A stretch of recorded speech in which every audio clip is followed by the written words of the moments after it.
আপনাদের কালকে দেখিয়েছিলাম তারকেশ্বরের পাইকারি আর খুচরো বাজার, সবজি বাজার আর মাছের বাজারও দেখিয়েছিলাম। ওটা হলো তারকেশ্বরের একটা দিক। আসলে ওই বাজারটা আরও একটু দেখানোর ছিল আপনাদের। স্টেশনের কাছে মানে 1 নম্বর প্ল্যাটফর্মের যে টিকিট কাউন্টারের গায়ে যেটা রাস্তাটা ঢুকে যাচ্ছে দেখিয়েছিলাম, ডান দিকে এলআইসির কাছ থেকে। তো ওই রাস্তায় ওই স্টেশনের কাছে আর একটা বেশ জমজমাট বাজার বসে। পাইকাররা আসেন, চাষিরা, কৃষকরা আসেন, এসে তাদের সবজি বিক্রি করেন, শাক সবজি। তো ওই জায়গাটা দেখানো হয়নি। আর একটা অভিজ্ঞতা আমার, সেটাও আপনাদের সঙ্গে শেয়ার করব। এই বাজারটাকে নিয়েই গল্পই শোনাতে পারবো, দেখাতে পারবো না আজকে, কারণ সেটা 2020 সাল কোভিড সিচুয়েশনে। তখন আমার প্রাইভেট যে টিউশনগুলো, সেই টিউশনগুলো আস্তে আস্তে আমি আর মানে কারোর বাড়িতে তো যেতে পারবো না, কোনো স্টুডেন্টও পাঠাবে না, কোনো গার্জেন। তো টিউশনগুলো এক প্রকার চলেই গেল। আর তখন তো মানে আমি কাউকে বলতেও পারছি না জোর করে, যেটা আমার প্রফেশন, আমাকে রাখতে হবে, আমার সংসার আছে, চালাতে হবে সংসার। তো সেই সিচুয়েশনের শিকার হয়ে গিয়েছিলাম। এবং তখন এই পাইকার বাজারটা বসতো তারকেশ্বর বাস স্ট্যান্ডে, নতুন বাস স্ট্যান্ড বলে ওটা, নতুন বাস স্ট্যান্ডের ওপরে। তো এবং বাজারের যে সময়টা ছিল সেটাও ছিল অনেক ভোরবেলা। এখনও বাজারটা কিন্তু অনেক ভোরবেলাই বসে, চলে আসেন কৃষকরা বা যারা পাইকার, তারা ওই স্টেশন চত্বরে চলে আসেন অনেক ভোরবেলা। কিন্তু সামগ্রিকভাবে অর্থনৈতিক পরিস্থিতি এমনই যে তাদের ওই পাইকারি করা সবজি, শাকসবজি পাইকারি করা অনেকটা বেলা হয়ে যায়। এখন কিন্তু অত সহজে ভোরবেলা সমস্ত কিছু গুছিয়ে নিয়ে তারা চলে যেতে পারেন না। দরদামটা অনেক বেশি করতে হয়, কারণ যারা খুচরো বিক্রেতা, যারা কেনেন, ক্রেতা ওদের কাছ থেকে কেনেন, তারাও আসলে অনেক বেলা পর্যন্ত বাজারে বসে থাকেন তাদের পসরা নিয়ে। অর্থনৈতিক পরিস্থিতি মানুষের এমনই দাঁড়িয়েছে যে ক্রেতা, উপভোক্তা, সেই সংখ্যাটা কমে গেছে। তো ওই সময় আমি করেছিলাম কি, আবার কোভিডের সময় ফিরে যাই। কোভিডের সময় আমার এই পাইকারি বাজারটা সম্পর্কে একটা ভালো আইডিয়াও হয়েছিল। তখন থেকেই দেখছিলাম যে একটা ঘাটতি পড়েছে ওদের বিক্রির দিকটায়। অনেকে যে দাম দিয়ে সবজি বিক্রি করবে বলে ভাবতেন আর কি, তারা সেই দাম পেতেন না।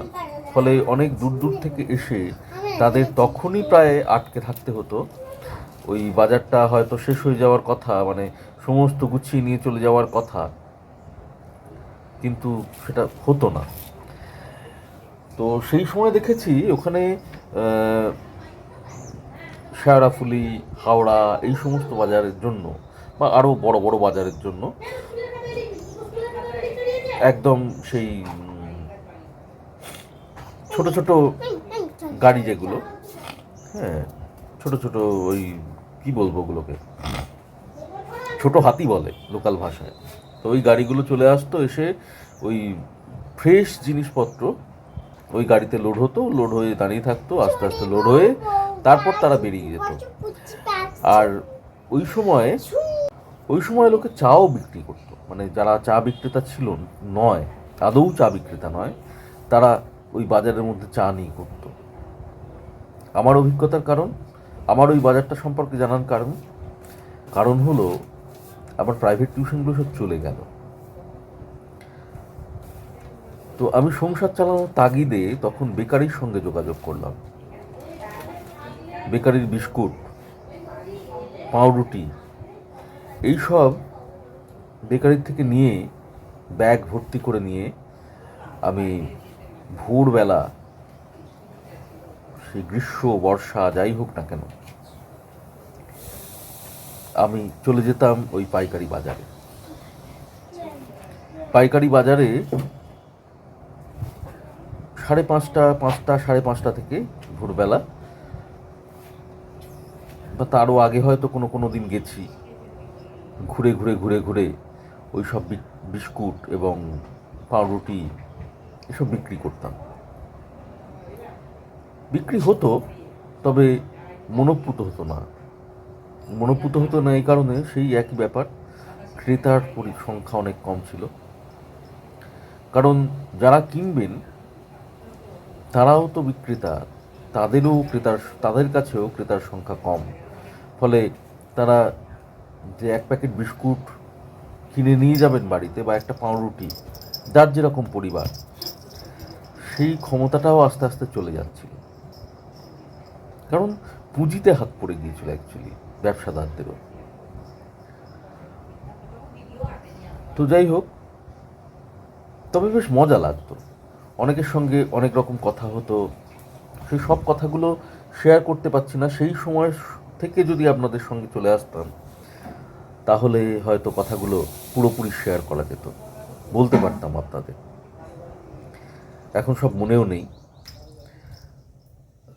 তো যাই হোক, এইভাবে পাইকারি বাজারটার সঙ্গে আমার পরিচয়। আর তখন ওখান থেকে ফিরে এসে আমি করতাম কি, কোনো দিন বাড়ি ঢুকতাম, আবার কোনো দিন ওই মালপত্র একটা জায়গায় রাখা থাকতো। ওই যে রেলগেট, রেলআইসির দিকে আপনাদের দেখালাম, সেই রেলগেটের কাছে আমার ভাই কাম বন্ধু সুব্রতর একটা বাড়ি ছিল, ঘর ছিল একটা, রাস্তার ধারেই, ফুটপাতের পাশটায়। তো সেই ঘরে আমরা আড্ডাও মারতাম সন্ধেবেলা এক সময়। তো সুব্রতকে বলেছিলাম ওইখানে কিছু জিনিসপত্র রেখে, টেবিলগুলো রেখে, আমি প্রত্যেকদিন সকালে ওই বেকারির বিস্কুট নিয়ে বসতে দিবি? সুব্রত তো এক কথায় রাজি, এবং সুব্রত বলেছিল হ্যাঁ দাদা বসুন। তো বসতাম ওখান থেকেও কিছু বিক্রি হতো, এবং তখনও পাইকার বাজারটা থাকতো। ওই জায়গাটায় অনেকগুলো চায়ের দোকান। সেই চায়ের দোকানের পরেও আরও একজন টলিতে চা বিস্কুট নিয়ে বিক্রি করতে আসতো। উল্টো দিকে চায়ের দোকান ছিল দেবাদাও আমার থেকে বিস্কুট নিত। ওখানকার পাড়ার লোকেরা, তারাও বিভিন্ন রকমের বিস্কুট পছন্দ নিতেন। তো এই সূত্রেও যোগাযোগ হয়ে গিয়েছিল আরও নতুন কিছু লোকের সঙ্গে। যত পরিচয় হয়, যত নতুন মানুষের সঙ্গে পরিচয় হয়, বেশ ভালো লাগে আমার।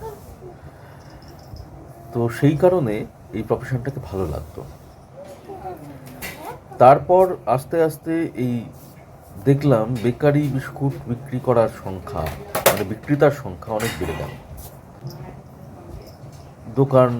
বিভিন্ন দোকানে দেওয়া, বিস্কুট দেওয়া, আমি ওইটা ঠিক করে উঠতে পারিনি, কারণ আমি বুঝতে পারিনি যে কীভাবে করতে হবে। বা আমি ভেবেও ছিলাম যে আমাকে তো পরে টিউশনটা করতেই হবে, সুতরাং পরে আবার সেখান থেকে বেরিয়ে এসে টিউশনটাকে ধরে নেওয়া, এই সমস্ত ভাবনা চিন্তা নিম্ন মধ্যবিত্তের মানসিকতার মধ্যে যা কিছু কাজ করে আর কি, সেই চিন্তার ভেতরে আর কি আমি অতটা এগিয়ে যেতে পারিনি। একটা গণ্ডির বাইরে বেরোতে পারিনি। গণ্ডিটা নিজেরই দেওয়া, আবার নিজের দেওয়া কেন বলি, সেই সিচুয়েশানে গণ্ডিটা নিজের দেওয়াও নয়। ভয় পেয়েছি, ছেলে আছে বাড়িতে, ছেলেরা কোথায় কোথায় যাব, যদি সংক্রমিত হই, বাড়িতে কিভাবে সেটাকে ম্যানেজ করব, সবই চিন্তা ছিল। তো যাক, এই পরিস্থিতির মধ্যে কাটাতে কাটাতে আবার একজনের সঙ্গে পরিচয়, সেখান থেকে জয়জি চানাচুর। তারকেশ্বরেরই তেগড়ি কালীতলা বলে একটি জায়গা আছে। তারকেশ্বর থেকে একটু দূরে যেতে হয়, শাহপুর দিয়ে, চাউলপট্টি হয়ে শাহপুর দিয়ে ঢুকে ওই রাস্তা ধরে সোজা চলে গেলেই আর কি তেগড়ি কালীতলা। ওইখানে ওই জয়জি চানাচুরের ফ্যাক্টরি আমাদেরই বন্ধু বান্ধব বা আমাদেরই গ্রুপের মধ্যে। হ্যাঁ, তো শ্যামাপদ হালদার ছেলেটির নাম, ও আমার ভাই কাম বন্ধু, আমাকে সুযোগ করে দিয়েছিল ওর চানাচুরের বিভিন্ন আইটেম তারকেশ্বরে বিক্রি করা। সেই কাজও বহুদিন করেছি আমি। তারপর কোভিডের পরে আমরা এখন জানতে পারছি যেটা আস্তে আস্তে, যে আমাদের অর্থনৈতিক অবস্থা আস্তে আস্তে আরও নিচের দিকে নামতে শুরু করেছে। ডিম্যান্ড কমে গেছে, মার্কেটে ডিম্যান্ড নেই, কম্পিটিশন বেড়ে গেছে অনেক বেশি। আপনাদের কালকে দেখাচ্ছিলাম যে বাজারটা কেমন বাজার থেকে উঠে এসে পাড়ায় পাড়ায় হয়ে গেছে। তো পাড়ায় পাড়ায় হয়ে গেছে, এতে মানুষ কাছে পেয়েছে ঠিক, কিন্তু কাছে পাওয়ার পরও কি তারা যেমন ক্রেতা ছিলেন তেমনই রয়েছেন, সাহস করে কিনে নিতে পারছেন সব কিছু?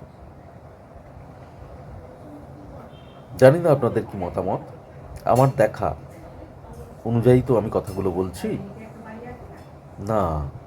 আমি সেই সময় গণেশের চায়ের দোকান, পদ্মপুর ডিগ্রি কলেজের কাছে, ওখানে ঝুড়ি ভাজা বিক্রি করতাম, ঝুড়ি ভাজা দিতাম পাইকারি দরে। গণেশের দরকার ছিল, কারণ ঝুড়ি ভাজা দরকার হয় চায়ের দোকানে, কারণ গণেশ মুড়িও বিক্রি করে, ঘুগনি মুড়ি। আবার গণেশের ওখানে কাস্টমার হচ্ছে একটা রাজমিস্ত্রিদের দল, তারা ওখানে থাকে। গণেশ ওই রাজমিস্ত্রিরা ভোরবেলা আসে, চা খায়, তার সঙ্গে ঝুড়ি ভাজা খায়। তো এই প্র্যাকটিসটাও কিন্তু আস্তে আস্তে উঠে যাচ্ছিল। গণেশ বলছিল, দাদা ডিম্যান্ড কমে যাচ্ছে, আগে যতটা বিক্রি হতো এখন ততটা হয় না। এই করতে করতে সামগ্রিকভাবে দেখলাম একদিন ডিম্যান্ডটা কমে গেল চানাচুরের, মানে কম্পিটিশান বেড়ে গেল, ডিম্যান্ড কমে গেল। কিন্তু আমার সেই একই সময় দিতে হচ্ছে, এবং অবশ্যই মার্কেটে তো ক্রেডিট দিতে হয়, সেই ক্রেডিটটা রাখতে হচ্ছে, আমার পুঁজিতে টান পড়ছে। সেই কারণে ওটাও আর কন্টিনিউ করতে পারলাম না। ইতিমধ্যে হলো কি, কোভিডের সমস্ত যে নিষেধাজ্ঞাগুলো আস্তে আস্তে উঠে গেল। উঠে যেতে আবার আমার সেই ভাবনা আর কি, সেই প্রাইভেট টিউশন, সেই জায়গাটা আবার ফিরেও আসতে লাগলো, ফিরে এলো। গার্জেনরা রাখলেন। তবে এই যে কয়েকটা মাস আমি পড়ালাম না, কিন্তু গার্জেনদের অশেষ ধন্যবাদ, তারা ব্যাপারটা ভেবেছেন এবং আমাকে আমার যা ফিজ সেগুলো তারা দিয়ে দিয়েছিলেন। তাতে আমার সুবিধাই হয়েছিল, কারণ আমার সংসার চালাতে গিয়ে অনেক ঘাটতি পড়ে গিয়েছিল, সেই ঘাটতিটা মেটাতে আমার সুবিধে হয়েছিল। সেই জন্য সবাইকে ধন্যবাদ জানাই। আমি এই যে ব্যবসা করেছি, আমার বন্ধুবান্ধবরা অনেকে এগিয়ে এসেছে, আমার পুঁজিতে সাহায্য করেছে তারা। মানুষের পাশে থাকে, এটা একটা বিরাট পাওয়া। মানুষের পাশে থাকে। মানুষ যে মানুষের থেকে একদম বিচ্ছিন্ন হয়ে গেছে তা নয়। আসলে আমরাই কখনো কখনো বিচ্ছিন্নভাবে ভাবি, সেই জন্যে বিচ্ছিন্ন হয়ে পড়ি। চলি, একসাথে থাকি, এটাই কাম্য। তো আজকে আর কিছুই বলার নেই, এইটুকুই আপনাদের সঙ্গে শেয়ার করার ছিল। আমার কালকে বাজারটা আপনাদের সামনে তুলে ধরতে গিয়ে মনে হয়েছিল যে এটাও আপনাদের সঙ্গে শেয়ার করা দরকার, বলা দরকার। তাই আজকে এইটুকুই। আগামীকাল 25শে বৈশাখ, কিছু চিন্তাভাবনা নিয়ে আপনাদের সঙ্গে চলছি, কিছু চিন্তাভাবনা আছে, দেখা হবে আগামীকাল